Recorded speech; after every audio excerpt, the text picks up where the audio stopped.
Final decision अपना खुद का होना चाहिए। अब वो डिसीजन उससे अलग भी हो सकता है जो आपने पहले लिया था, और वो सेम भी हो सकता है।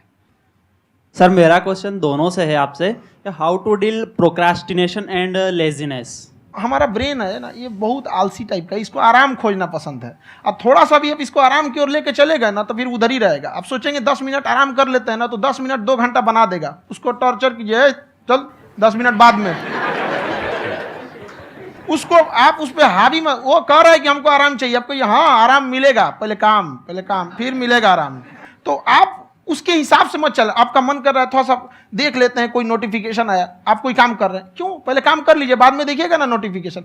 आप हावी मत होने दीजिए यहाँ पे। अगर आप 5 मिनट भी थोड़ा सा लूज पड़े ना, थोड़ा सा कमर सीधा कर लेते हैं, 2 घंटा बर्बाद कर दिया आपको। हावी मत होने दीजिएगा उसको अपने ऊपर। प्रोक्रेस्टिनेशन को तोड़ने का एक ही तरीका है, सबसे छोटे लेवल पे ले जा करके उस गोल को तोड़ दो। यानी वो गोल बहुत बड़ा है, उसको ब्रेक डाउन करो, उसके सबसे पहले स्टेप पे आ जाओ कि उसको अचीव करने का सबसे पहला स्टेप क्या है। जैसे गाड़ी चलाना सीखना है, उसको सबसे पहला स्टेप क्या है। अगर घर में कोई नहीं है सिखाने वाला या सिखाने वाली, तो बाहर जा करके जो गाड़ी का ड्राइविंग स्कूल है उधर जा करके पैसे दे दो। अब फंस गए ना तो फंसा दो अपने आप को। दिमाग ये लगाओ कि अपने आप को कैसे फंसाया जाए। जब हम फंस जाते हैं ना तो फिर हमको वो काम करना ही पड़ता है। Then there is no looking back. जब तक आप सोच रहे हो तब तक सोच रहे हो, उसको बोलते हैं पैरालिसिस ऑफ एनालिसिस, कि आप सोचते चले जा रहे हो अपने माइंड में, मैं ये करूंगा वो करूंगा वो करूंगा वो करूंगा, और प्रोक्रेस्टिनेट हो रहा है, वो चीज टलती चली जा रही है। तो उसको छोटे से छोटे लेवल पे ब्रेक डाउन करके उसको कर दो, दैट इज नंबर 1। और जैसे ही करना शुरू करते हो, कोशिश करो कि उसको जब तक कि आप सही से नहीं कर लेते हो उसको छोड़ना नहीं है, तो आपकी लेजीनेस भी खत्म हो जाएगी। कई लोगों को तो हमने देखा जो सप्ताह में कुछ भी नहीं करता, वो भी संडे को आराम कर रहा है।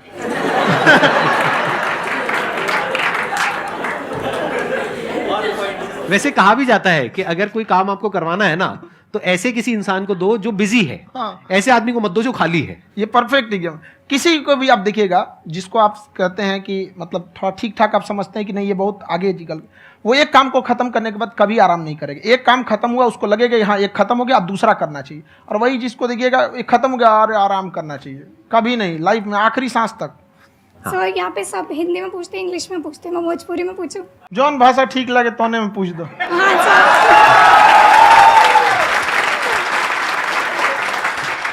सर ये पूछे के चाहते नहीं कि जैसे हमने के पढ़ाई करी नहीं सर, तो कभी कभी डेली टारगेट्स जो होला वो कंप्लीट ना होला।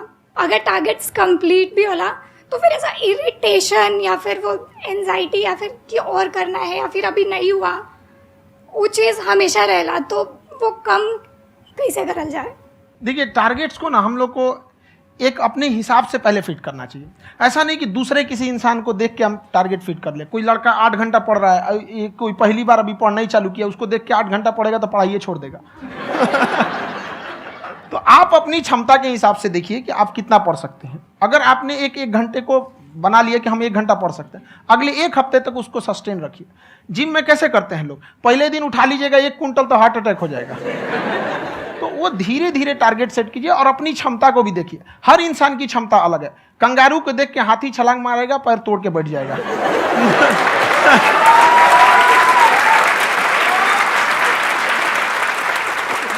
अब संदीप सर का मोटिवेशन देख के इसका मतलब क्या कि ट्रेन के आगे खड़ा हो जाएंगे, ढकेल देंगे तुमको। हालांकि ऐसा कर देते हैं, लेकिन ऐसा करिएगा लोग नहीं, क्षमता पता होना चाहिए। आपके अंदर एंजाइटी हो रही है कि मैंने कर तो लिया है। आप ये नहीं कह रहे कि मैंने कुछ भी नहीं किया है फिर मेरे को एंजाइटी हो रही है। आप ये कह रहे हो मैंने काफी कुछ कर लिया है फिर भी एंजाइटी हो रही है कि कहीं कुछ छूट तो नहीं गया है।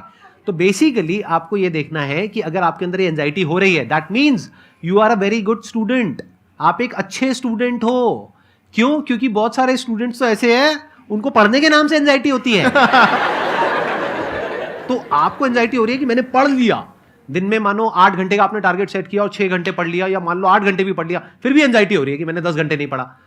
तो ये तो अच्छी क्वालिटी है ना, ये तो एक ब्रिलियंट स्टूडेंट की क्वालिटी है। क्योंकि एंजाइटी उसी को होती है जो केयर करता है, जिसको परवाह है, उसी की तो एंजाइटी होती है। जैसे माँ को अपने बच्चे की, जैसे एक माँ को अपने बच्चे के, जैसे एक माँ को अपने बच्चे को लेकर के एंजाइटी होती है। हंस लो मजाक उड़ा लो मेरा। कोई बात नहीं, एडिट कर देंगे इसको हम। हाँ।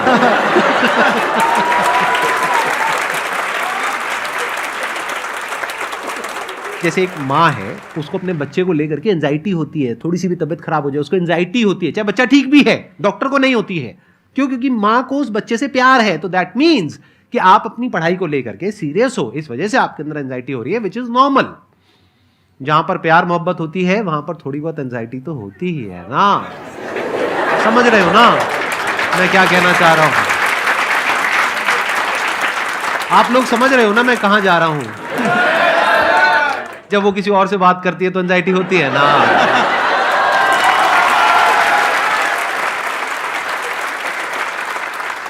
सर आपकी स्टोरी हमने सुनी थी, तो एक टाइम आया था जब आप गंगा किनारे जाके बैठ गए थे। उस समय आपको कुछ समझ नहीं आ रहा था, तो उस समय मतलब आपने ये डिसीजन कैसे लिया कि अब आगे नहीं, यहाँ से वापस जाना है? रास्ता ही नहीं था। घर जाने के लिए एटलीस्ट 90 रुपये चाहिए थे, जेब में 40 रुपये थे। कैसे घर जाते हैं? और हम गंगा के किनारे चुपचाप बैठे बैठे हम कहें कि अब बहुत टेंशन हो गया, अब घर जाना चाहिए। रूम पे, तो किराए के रूम पे ही आदमी सारे लोग रहते। गए वहाँ पे तो रूम लॉक हो गया था। तुम खटखटाए तो ऊपर से गुस्सा से बोले जो ऑनर थे, क्या टाइम हो गया है? तुम कहीं 9-10 बज रहा होगा। घड़ी देखिए तो 2 बज रहा था रात का, 2-2:30 बज गया था वहाँ। टेंशन में आप तो होता है, कई बार ऐसा समय आएगा कि लगेगा जैसे अब कुछ नहीं हो सकता है। तो इससे घबराना नहीं है। कभी कभी गुच्छे की आखिरी चाबी भी ताला खोल देती है। जो बातें आपने बताई कि घर में प्रॉब्लम्स ये वो, ये तो बहुत लोगों ने फेस करी वहां पर। आप अकेले नहीं है, बहुत लोगों ने ये प्रॉब्लम्स फेस करी, बहुत तरह की प्रॉब्लम्स देखी, बहुत तरह की स्ट्रगल्स देखी, लेकिन वो सब इतने कामयाब नहीं हो पाए जितने कि आप हुए। तो आपके अंदर ऐसा कुछ ना कुछ है जो औरों के अंदर नहीं है। तो वो मैं जानना चाह रहा हूं कि वो ऐसा क्या था जहां से कि आपका दिमाग यहां तक सोच पा रहा है कि मैं पूरे इंडिया में इतने बड़े लेवल का चेंज लेकर के आ सकता हूं, एजुकेशन फील्ड में रेवोल्यूशन लेकर के आ सकता हूं। ये सोचना ही बहुत लोगों के बस का नहीं है। मेरी एक खुद की थिंकिंग, अगर हमको कोई 100 रुपये किसी काम के लिए दिया, हम सबसे यही कहते हैं, तो हम कोशिश करते हैं उसे 200 का रिटर्न दे। अगर कोई हमसे 200 रुपया फीस दे रहा है, 250 दे रहा है, तो हम उसको ये कोशिश करते हैं कि तुम्हें ऐसा लगे कि नहीं भैया हमने 10-20 हज़ार का पढ़ लिया यहाँ पर। वो ईमानदारी से कभी कमी नहीं। और हमेशा अगर हम प्रॉमिस एक्स का करते हैं तो डिलीवर 4x करना चाहते हैं। ध्यान से सुनना और ध्यान से समझना इस फर्क को। अगर आप समझ पाए तो बहुत आगे जाओगे लाइफ में।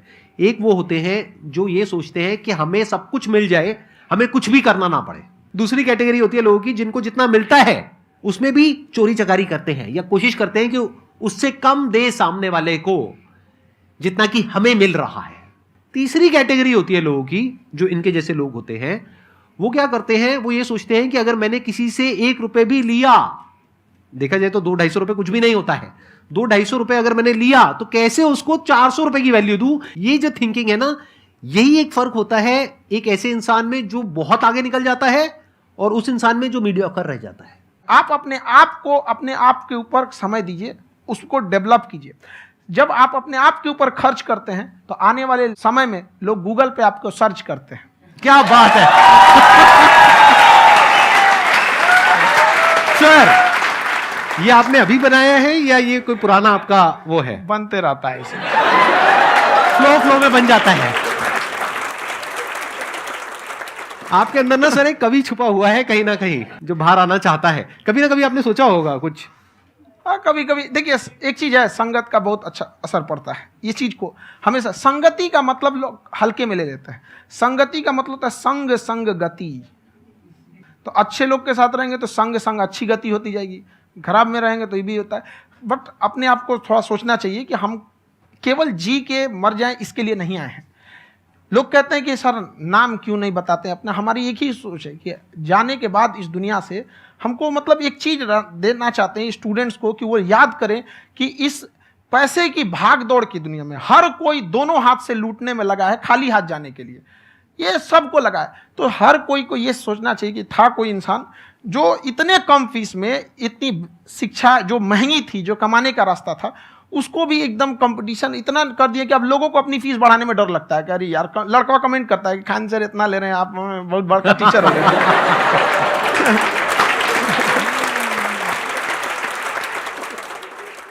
खान सर की एक क्लिप है, ये समय और समझदारी में बहुत फ़र्क होता है।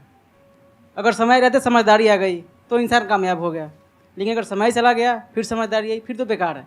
तो सर मतलब कुछ आपको ऐसी चीज़ लाना चाहिए जो मतलब बच्चों जो तैयार हो रहे हैं उनको ये चीज़ें मतलब एंड टाइम पे दिखे। समझ रहे आप मेरी बात? नहीं समझ?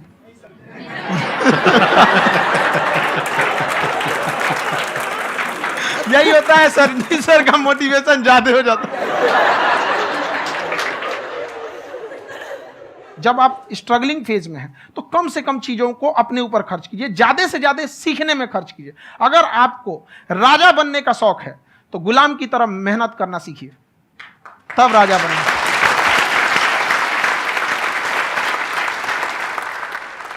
ये दुख, ये दर्द, ये सब तेरे अंदर है।